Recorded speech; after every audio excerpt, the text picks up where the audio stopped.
countries and the health ministers, of course. In Chile, I met with President Bachelet, and we had a discussion on the Chilean health system. So it's that's amazing. I know a bit about your health system. Excellent. So I think Julius, you have a question, and we have a few more with questions as well. Would you want to go first, Julius?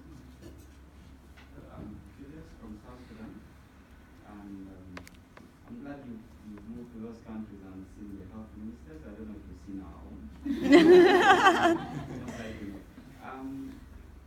I wanted to ask you a question regarding health financing in Sweden. And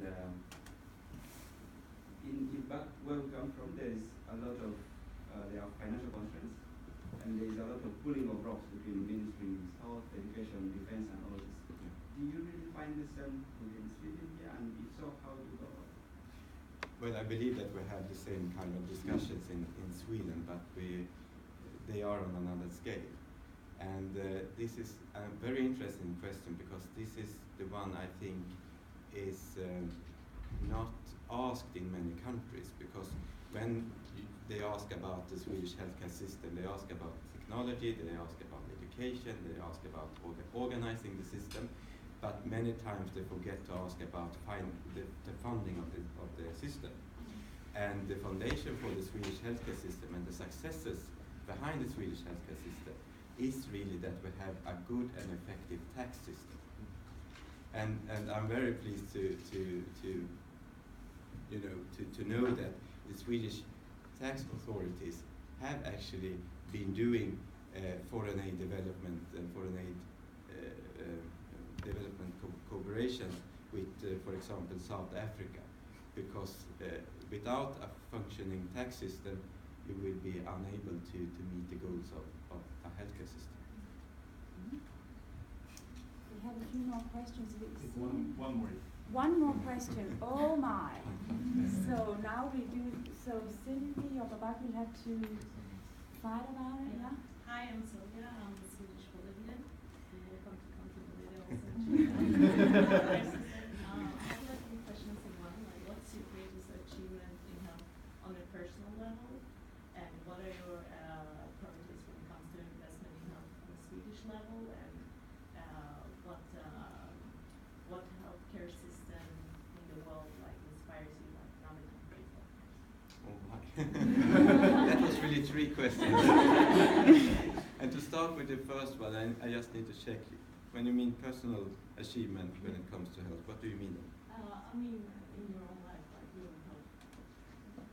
Well, I would say that the greatest achievement for me was really to overcome. I had depression 10 years ago, and it was due to stress. It was caused by stress, and overcoming that one, and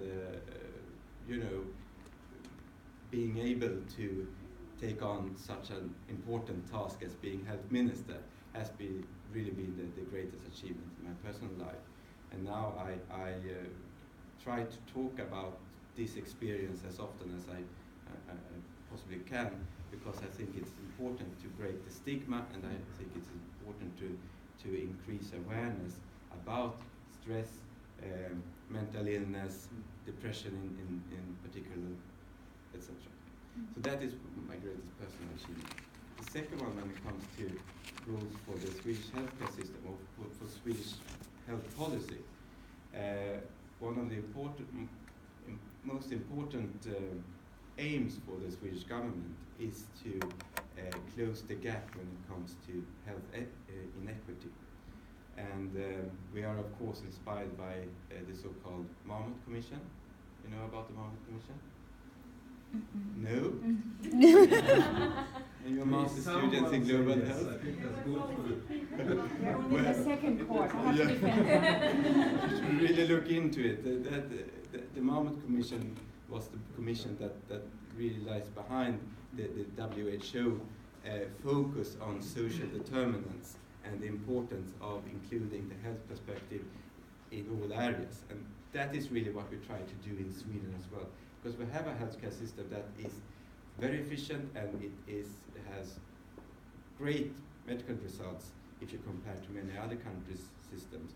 But the fact is that we are not very good at a holistic approach, and we need to do more when it comes to prevention. We need to do more when it comes to including all sectors of society, but we also need to have much more of a long-term perspective.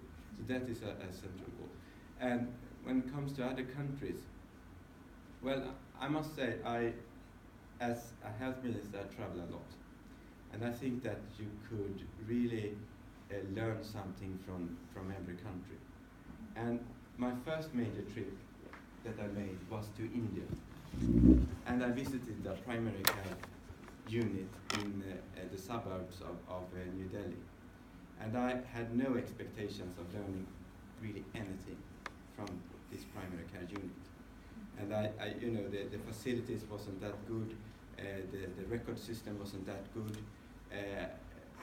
but what I learned was that they had something called ASHA, and that was really healthcare workers that was working part-time for the primary care unit, but they were mainly women from the local community, and they worked as really some kind of bridge maker between the community and the healthcare unit in encouraging women who were pregnant to go on their health checkups, in getting children to be vaccinated, etc. And I think that this is really a wonderful thing that we should import to Sweden, because when I speak to Swedish health professionals, especially working in primary care units, they say that one thing that they regret, one thing that they think is missing is really the possibility to reach out to the local community and to do more when it comes to prevention and working together with the civil society and with people around in the community. Thank you very much. Thank you. Sorry for time.